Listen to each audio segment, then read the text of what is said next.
నేను ఒమేగా హాస్పిటల్లో senior most డాక్టర్ని కాబట్టి ఇవాళ చాలా మంది junior doctors, nurses, technicians phone చేశారు. ఏంటో తెలుసా? వాళ్ళు ఫ్యూయల్ లేని కారణంగా డ్యూటీకి రాలేకపోతున్నారని, లేదా పెట్రోల్ పంప్ స్టేషన్స్ దగ్గర లాంగ్ క్యూస్ కారణంగా ఆలస్యం అవుతున్నారని చెప్పారు. ఇప్పుడు అంబులెన్సెస్ కూడా గంటల తరబడి లైన్ లో నిలబడి ఫ్యూయల్ కోసం వేచి ఉన్నాయి. హాస్పిటల్స్ ఎప్పుడు ఆగవు. అవి 24/7/365 పనిచేస్తూనే ఉంటాయి. డాక్టర్లు, నర్సులు, టెక్నీషియన్స్ ప్రతిరోజు ప్రయాణం చేసి సేవలు అందిస్తున్నారు. పవర్ పోయినట్టయితే ఐసీయూలు, ఆపరేషన్ థియేటర్స్ కూడా డీజిల్ జనరేటర్స్ తోనే పనిచేస్తాయి. ఇంధన కొరత ఈ వ్యవస్థను ప్రభావితం చేస్తుంది. మరేమో ఐపీఎల్ సీజన్ కూడా దగ్గర పడుతుంది. ఈ మ్యాచ్లు చూడటానికి వేలాది మంది ఎక్కువ దూరం ప్రయాణం చేసి వస్తారు. దీనివల్ల ఇప్పటికే కొరత ఉన్న ఇంధనం మీద ఇంకా భారం పడుతుంది.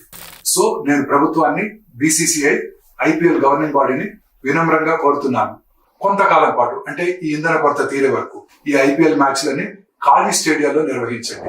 మరియు ప్రజలకు కూడా నా విజ్ఞప్తి ఏంటంటే, భయాందోళనతో ఎక్కువ పెట్రోల్ కొనుక్కొని స్టోర్ చేయకండి.